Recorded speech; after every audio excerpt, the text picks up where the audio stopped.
Welcome to MarcusG.tv. I'm Chef Marcus Guiliano. I'm a chef on a mission. Today's mission is we're going to be talking about marketing. Hi, Jamie. Hi, how are you? Jamie's off camera today. I'm off camera today. But she's here in the studio, in the office, in our office. This is our office that I make these videos in. Jamie's desk is directly in front of me here. And but today I'm on your side. You're on my side because you see my hands. I'm not feeling like being on camera today. So today's mission is business. So we're talking about business and marketing. And I guess you want to talk about the importance of marketing. Yeah. And Well, you know, somebody said to this the other night at our restaurant, Marcus, one thing I respect about you is you're a brilliant marketer. You're a phenomenal marketer, and I really like how you market. And so I wanted just to talk about marketing in general and how you should be marketing. Now, here's the first thing. Who's going to market for you? Nobody. Nobody. You have to market yourself. In whatever aspect in your business, in your life, in promoting yourself, in whatever it is. You have to be your own marketer. Right. Now, we own a restaurant, but we consider ourselves marketers before we consider ourselves restaurant owners. My first job every day is to market my business, is to market the restaurant, is to market myself, to develop the brand. And a lot of chefs, especially chefs now, a lot of my business videos, because this technically is a business video, are geared towards restaurateurs. But you can go on to 50mistakes.com, our cyber coaching website, free cyber coaching website, and there's a bunch of videos up there that can pertain to any business, really. So it doesn't matter what type of business you have. This information is extremely valuable. And so many companies, Jamie, so many big companies don't do some of the stuff I'm going to talk about right here and right now.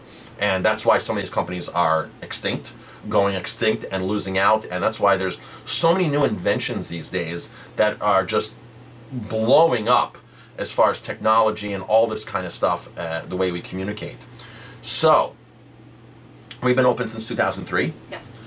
We're consider ourselves marketing maniacs, and we don't market the same way we did when we first opened, do we? We do not. I mean, and this is the problem that most businesses face. You're marketing like it's 1995. You're marketing like it's 2005. You're marketing like it's 2010, and it's 2015 right now. And that's how you're marketing. That's the biggest problem. You always have to change your marketing. You always have to do different things because the marketing world is always changing, and people's interests are changing, and the way that people communicate, look, and communicate are changing. Platforms are changing. The phone book is dead. If you're placing phone book ads in 2015, you're not spending your money properly. But you're looking for the 90-year-olds who still go to the phone book to support and your that's business. Probably not a big part of anybody's market anymore, okay? People that aren't tech savvy are a dying breed, okay? You have grandmothers on Facebook. You have grown men sending emojis, yes. Right? I'm 42 years old. I send emojis constantly, okay? But people that are 10, 15 years old, older than me, 60-year-old men are sending emojis, Jamie. Yes. Emojis didn't exist 5 years ago. They did So not. if you're advertising in a phone book, you're trying to talk to somebody who's 40, 50, 60. They're not looking at that phone book anymore. They're going to their phone. They're going to other platforms to find you. So in the beginning, we did phone books. We did print ads. We did other kind of things. But I think the one thing that distinguishes us from day one, when we opened in day one, the internet, 2003, I started posting a blog a day, a page a day on the internet that was keyworded to match our website, to match our business, to match what our product was. So I posted a page a day on the internet. Now this is before Facebook. This is before MySpace. This is before Snapchat. This is before Instagram. A page a day was how you did SEO, was how you got eyes to your website. Then all of a sudden Facebook came along. And now Facebook, you put photos on, you put things on, you have a fan page, you interact with your guests that way, with your customers that way, with your clientele. Now it's Instagram, which is all pictures and videos. Right. What's next? You know, that Kodak moment has evolved over the course of the marketing. And that Kodak moment is extremely important. And of course, Instagram figured out how to get that Kodak moment that you can share things. Now, here's the biggest mistake that people do, Jamie. People say, oh, I have a Facebook. Oh, I have Twitter. Oh, I have Instagram. And I'm like, okay, well, what are you doing with it? What are you doing with it? It's great to have it. So they're like, well, what do I post? What's my sales pitch? What do I post on this? And that's where, like, I say, whoa, red flag, red flag. It's not what you're selling. It's not what you're posting. It's who you're interacting with. So it's nice to be able to say, okay, here's a sale that's going on in my business. But if you put sale after sale after sale after sale, even 2 in a row, people can consider you spam, and they're going to turn you off. They're going to filter you out. They're going to block you, unfriend you, unfollow you, unsubscribe to you. And you have to be able to create legitimate content that's going to draw eyes to your business. So back in 2003, 2004, 2005, when I was posting a page a day, I was posting content. I was sharing content. Now, of course, we are all in business to make money, so we have to figure a way out to send messages in there to drive people to say, hey, now you're the consumer, now let's buy the product that we have. But you don't start by doing sales blitzes to people. It's insane to do that. So 2015, Instagram is super hot. Facebook is still up there. Snapchat has come up in the top 3. Those are the 3 social media platforms. If you're in business and you're not on 1, 2, or all 3 of those, you're missing key clientele. This is how people communicate nowadays. And people think, oh, it's just, the 16-year-olds, the 22-year-olds. No. It's everybody. It's everybody that's on there doing that. Grandmas want to keep up with their grandchildren. People want to keep up with anything and anything that's going on. Reading the newspaper, looking at a phone book, doing that is all stuff of the past. The stuff still exists. I'm sure people still make phone books. And I'm sure the phone book company's going to come in and say, oh, we now do web advertising, and we're on this, you're on our website and this and that, because people still use the phone book, but they use it digitally or virtual. And I don't know how true that is, but that whoever's going to come in and hit your business up for advertising is going to give you, they're going to give you a sales pitch. Of course, everybody has a good sales pitch. If a phone book company walks in to advertise for you today, and the phone books are dead, they're going to come in armed with ammunition to make it seem like, oh, this is it, and I've got the product to do this with, okay? So the one main thing that we've been willing to do in the last 12, 13 years is adapt. Adapt, adapt, adapt. And a lot of people are unwilling to adapt. So people are going to say, well, I'm not ready for change. And we belong to a mastermind group. And there's some older people in the mastermind group that every time we see them, every 4 months, they say, oh, I'm going to get on Facebook. Next time you see them, I'm going to be on Facebook. And they never get on Facebook. No. Oh, I'm on Facebook, but I don't know what to do with it. Or I'm just not that type of a person that can do that. And that's where you have to say, we've adapted our whole lives. We've learned to walk. We've learned to talk. We've learned to drive a car. We've learned to turn on a computer. We've learned to go from a corded phone to a cordless phone. So our whole lives we've adapted. It's just the excuse they're saying now to fight the technology because they're still stuck in that old world. And a lot of people, these old timers, think, my food is good and I don't need to advertise. How many restaurateurs have we met, Jamie, that say, let me rephrase this. How many ex-restaurateurs have we met that say, I don't advertise? It's like they brag, like, I don't need to advertise. I'm just busy enough. You dummy. You need to market your business.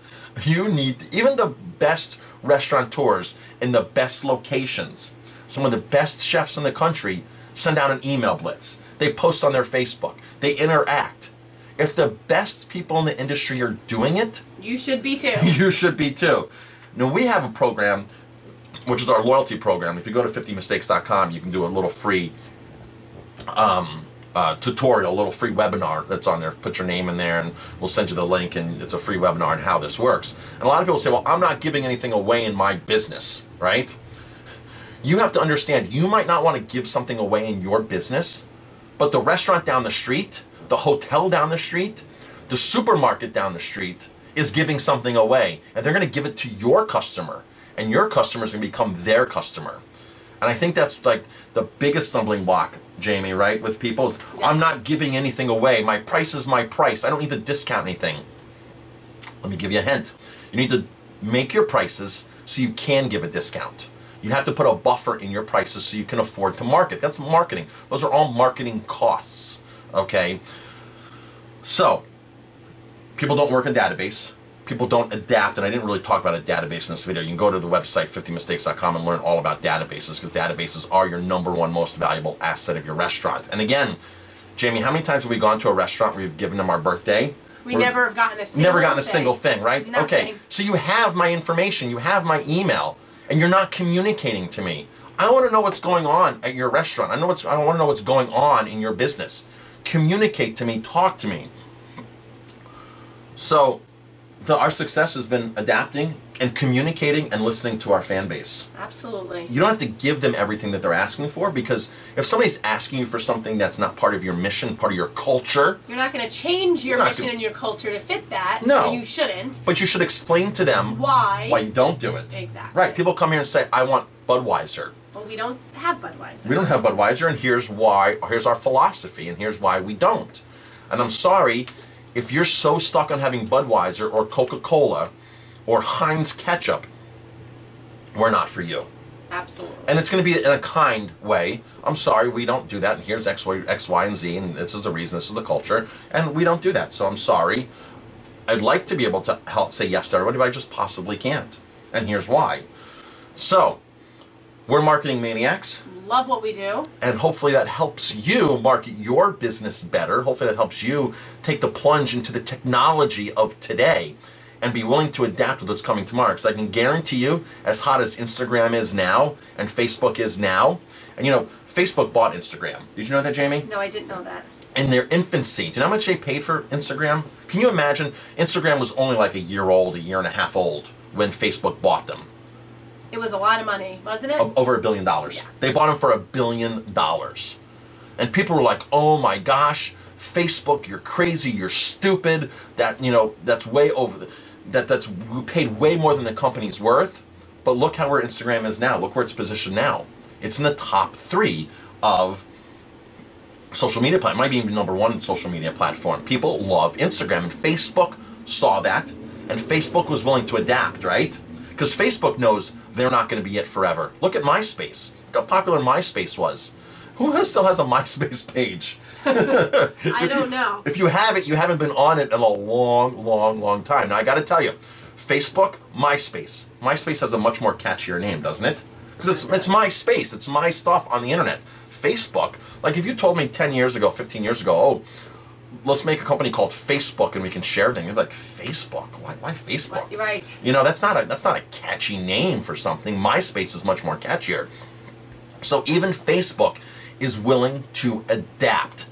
And I'm not saying to abandon your old ways of marketing, because I still post a page on the internet. I still post blogs. I still post things like that. But I don't focus, that's not my primary way I market anymore. So it's a combination of a lot of the new technologies and a little bit of the past technologies. And then probably 0 of the archaic technologies like print ads and phone book. So I'm Chef Marcus Guiliano. And Jamie. Thanks for watching this, and thanks for listening to our message on marketing. And if you want to get more tips on business advice, go to 50mistakes.com. And please leave your comments on here on YouTube as you're watching this. And what are some of your success stories as far as marketing? And what do you like to do to market? Thanks for watching. You know what to do. Click like, share, and subscribe.